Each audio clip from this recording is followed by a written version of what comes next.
Welcome back, listeners. Today, we're diving into some of the most common mistakes English speakers make daily. To set the stage, can you explain why these errors are so widespread, especially among learners? Absolutely. Many everyday mistakes stem from translating directly from one's native language, which often has different grammar structures. For example, languages like Spanish or Hindi use auxiliary verbs differently, causing confusion with English verb forms. That's interesting. So, could cultural habits or teaching methods also play a role in reinforcing these errors? Definitely. In some classrooms, teachers may unintentionally repeat incorrect forms or focus mainly on vocabulary, neglecting grammar nuances. Plus, if learners hear mistakes in their environment, those forms can feel normal, making them harder to unlearn. It's clear that recognizing these patterns is the first step towards improvement. Let's move on to a specific error that almost everyone encounters. One error I hear all the time is, I am agree with you. Why is this so tempting for learners and what's wrong with it? Great question. The confusion arises because in some languages, expressing agreement requires a form of to be. But in English, agree is a verb, not an adjective, so we simply say, I agree. Adding am is like saying I am eat instead of I eat. That analogy really makes it clear. Are there other verbs where people make similar mistakes? Yes. For instance, people might say I am understand or I am know.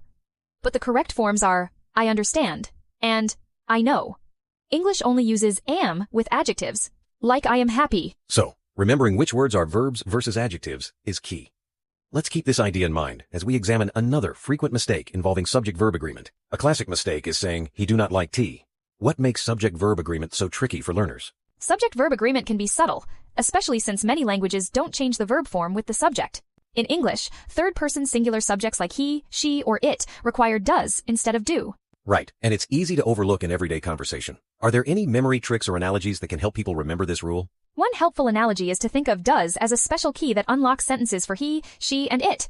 If you use the wrong key, the sentence just doesn't fit grammatically. That's a practical way to visualize it. Now, let's transition to a different kind of mistake, one involving unnecessary words. Another common slip-up is saying, discuss about this topic.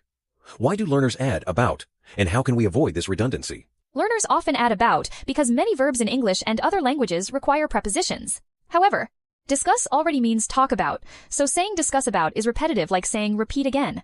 That's a helpful comparison. Can you share other verbs that don't need extra prepositions but are often misused? Certainly. Verbs like enter, not enter into, request, not request for, and emphasize, not emphasize on are frequently misused. Remembering these exceptions can dramatically improve fluency. These fine distinctions really make a difference. To wrap up, let's discuss practical ways listeners can avoid these mistakes in their daily English. How can learners reinforce correct usage and build confidence to avoid these mistakes long-term? Regular practice is essential. Studies show that repeating correct sentences aloud helps rewire the brain. For example, daily drills like I agree, he does not like tea, or let's discuss this topic create muscle memory for correct forms. That's encouraging. Are there any digital tools or community resources that can support this kind of targeted practice? Yes, many apps offer spaced repetition and instant feedback. Language exchange groups also provide real-world speaking opportunities, enabling learners to catch and correct errors in real time. Fantastic advice. With consistent effort and awareness, anyone can overcome these pitfalls and speak English with greater confidence. We look forward to sharing more tips in our next episode.